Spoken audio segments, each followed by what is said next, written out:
Hello दोस्तों, स्वागत है आप सभी का मेरे आज के शो में। और आज मैं आप सभी से बात करने वाली हूँ बच्चों को ज़िद्दी बनाने वाली कुछ वजहों के बारे में। देखिए, पेरेंट्स जब बच्चे की परवरिश कर रहे होते हैं तो कुछ ऐसे कारण या ऐसे वजह होती हैं जिसकी वजह से अक्सर बच्चे ज़िद्दी बन जाते हैं। तो आज हम जानेंगे कि क्या है वो वजह और कैसे हम बच्चे को ज़िद्दी बनने से रोक सकते हैं।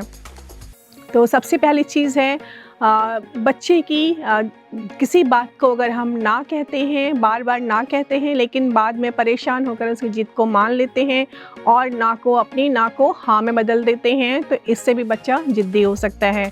होता क्या है, जब हम बार बार ना कह रहे हैं और फिर फाइनली उसकी बात को मान लेते हैं तो बच्चे को लगता है कि हाँ, ज़िद करना ठीक है, 2 बार 4 बार मुझे मना किया जाएगा लेकिन फाइनली तो मेरी बात ही मान ली जाएगी।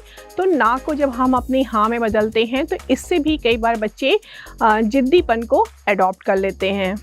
दूसरी चीज़ है बच्चे को ज़िद्दी कहना। कई बार पेरेंट्स बच्चे को बार बार बोलते हैं कि हाँ, तुम ज़िद्दी हो, तुम हर बात के लिए ज़िद करते हो, या दूसरों के सामने भी ऐसे बोलते हैं कि मेरा बच्चा तो बहुत ज़िद्दी है, ये हर बात के लिए ज़िद करता है, जब तक इसकी ज़िद ना मान लो उस चीज़ के पीछे पड़ा रहता है। तो बच्चे को लगता है कि हो सकता है कि उसका व्यवहार सही है, तो आगे से भी वो आपके सामने अपनी बातों को मनवाने के लिए और ज़्यादा ज़िद करने लगता है।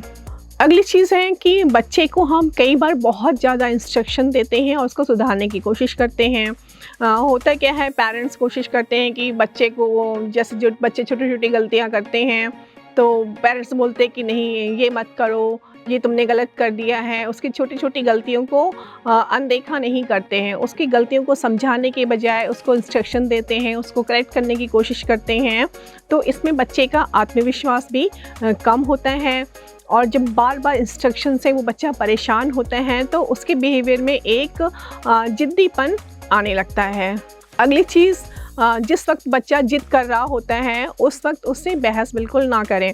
बच्चा ज़िद कर रहा होता है, पेरेंट्स उससे बहस करने लगते हैं, उसके ज़िद के बारे में उसको बहुत समझाने लगते हैं, तो बच्चे को ये चीज़ें पसंद नहीं आती हैं। उसको लगता है कि शायद मेरी बात गलत है, तो इससे कई बार उसके बच्चे के आत्मविश्वास को भी ठेस पहुंचती है और बार बार समझाने से बच्चा और भी उस चीज़ के पीछे पड़ जाता है कि नहीं मुझे यही चीज़ चाहिए। तो बच्चे से कोशिश करिए कि आप बहस ना करें, बहस करने के बजाय उसको समझाने की कोशिश करिए।